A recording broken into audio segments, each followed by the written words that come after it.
ഔദ്യോഗിക പ്രഖ്യാപനം വന്നതിന് ശേഷം പ്രതികരിക്കാമെന്നുള്ള നിലപാട് തന്നെയാണ് പി വി അൻവർ അറിയിച്ചത്. പക്ഷേ ഈ ഘട്ടത്തിൽ കൂടി കോൺഗ്രസിനെ നേരത്തെ തന്നെ അത്തരത്തിലൊരു സമ്മർദ്ദം മുന്നോട്ട് വെക്കുന്ന തരത്തിലൊരു നിലപാടുമായാണ് അൻവർ രംഗത്തെത്തിയത്. അതായത് ആര്യാടൻ ഷൗക്കത്ത് അല്ലാതെ മറ്റൊരു സ്ഥാനാർത്ഥി, അത് VS ജോയ് അല്ലെങ്കിൽ ഒരു ക്രൈസ്തവ സ്ഥാനാർത്ഥി വേണം എന്നുള്ളൊരു ആവശ്യമാണ് പി വി അൻവർ ഉയർത്തിയത്. അപ്പോൾ അത് ചെവി കൊള്ളേണ്ടതില്ല, കോൺഗ്രസിന്റെ തീരുമാനം കോൺഗ്രസിൻ്റെതാണ് എന്ന് നേരത്തെ തന്നെ കോൺഗ്രസ് വ്യക്തമാക്കിയതാണ്. അത് അടിവരയിടുന്ന ഒരു തീരുമാനത്തിലേക്ക് കോൺഗ്രസ് എത്തുകയാണ്. ഇനി അൻവറിന്റെ പന്ത് അൻവറിന്റെ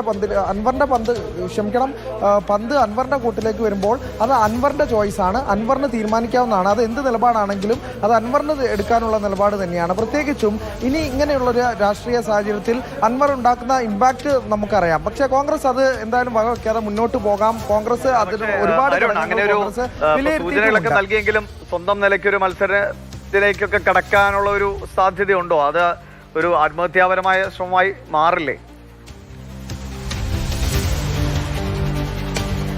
തീർച്ചയായും പി വി അൻവറിനെ സംബന്ധിച്ച് പി വി അൻവറിന് ആത്യന്തികമായ ഒരു നിലനിൽപ്പാണ് പ്രശ്നം. അത് UDF പ്രവേശനമാണ് ലക്ഷ്യമിട്ടത്. പക്ഷേ ഈ ഘട്ടത്തിൽ പി വി അൻവർ പറയുന്നത് എൻ്റെ UDF പ്രവേശനമല്ല എൻ്റെ ലക്ഷ്യം, അത്തരത്തിൽ ഒരു വിജയസാധ്യത ഇല്ല, പിണറായിസത്തിനെതിരെ ഒരു പോരാട്ടത്തിനാണ് ഇറങ്ങുന്നത്. അപ്പോൾ ആത്യന്തികമായി വിജയമാണ് വേണ്ടത്.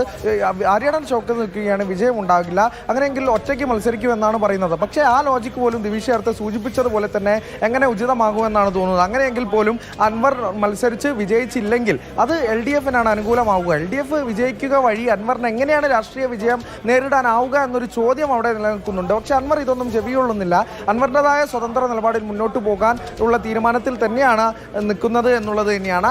അൻവർ എന്തായാലും സ്വതന്ത്രനായി മത്സരിക്കും, അല്ലെങ്കിൽ തൃണമൂലിന്റെ സ്ഥാനാർത്ഥി ഇറക്കും എന്നുള്ളൊരു കാര്യത്തിൽ നേരത്തെ തന്നെ ഒരു സൂചന നൽകിയിട്ടുണ്ട്. അതിൽ അന്തിമമായ ഒരു വ്യക്തത എന്തായാലും ഔദ്യോഗിക കോൺഗ്രസ് സ്ഥാനാർത്ഥി പ്രഖ്യാപനത്തിന് ശേഷം, പിന്നീട് മറ്റ് ചർച്ചകളും മറ്റോ ഉണ്ടെങ്കിൽ അതിനുശേഷം ഒരു നിലപാട് വ്യക്തമാക്കൂ എന്നാണ് പറഞ്ഞത്. എന്തായാലും നിലപാടിൽ നിന്ന് പിന്നോട്ട് പോകാൻ വളരെ കുറച്ച് സാധ്യതയുള്ളൂ എന്നാണ് അൻവറിന്റെ ക്യാമ്പും വൃത്തങ്ങളും ഉൾപ്പെടെ തന്നെ അറിയിക്കുന്നത് എന്നുള്ളത് തന്നെയാണ്. ഒപ്പം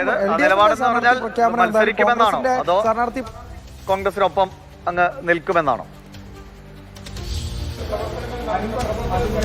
ആര്യാടൻ ഷൗക്കത്താണ് സ്ഥാനാർത്ഥിയെങ്കിൽ താൻ മത്സരിക്കും, തൃണമൂൽ കോൺഗ്രസിന്റെ സ്ഥാനാർത്ഥി മത്സരിക്കും എന്നുള്ള നിലപാടാണ് പി വി അൻവർ വ്യക്തമാക്കിയിട്ടുള്ളത്. ദിവിഷ് മത്സര രംഗത്തേക്ക് ഉണ്ടാകും. നിലമ്പൂരിൽ പി വി അൻവർ അല്ലെങ്കിൽ തൃണമൂൽ കോൺഗ്രസിന്റെ സ്ഥാനാർത്ഥി മത്സരിക്കും, ആര്യാടൻ ഷൗക്കത്ത് UDF സ്ഥാനാർത്ഥിയാണെങ്കിൽ എന്നുള്ള നിലപാടിലാണ് പി വി അൻവർ ഇപ്പോഴുള്ളത്.